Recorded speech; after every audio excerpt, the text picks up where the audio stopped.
राज्यामध्ये महापालिका निवडणुकीची रणधुमाळी सुरू आहे।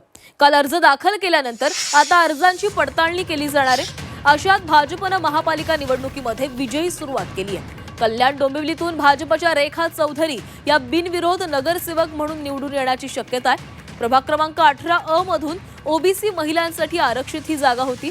भाजपच्या रेखा चौधरी यांनी इथून उमेदवारी अर्ज दाखल केला होता, मात्र त्यांच्या विरोधात एकही अर्ज आला नाहीये।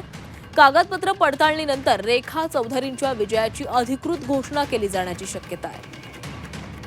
हा विजय हा ईश्वरीय विजय आहे, हिंदुत्वाचा विजय आहे। आणि आमचे महाराष्ट्र प्रदेश अध्यक्ष रवींद्रदादा चव्हाण, तसेच आमचे जिल्हाध्यक्ष नंदूजी परब आणि आमचे निवडणूक प्रमुख नानाजी सूर्यवंशी यांच्या आणि महायुतीचा हा विजय आहे।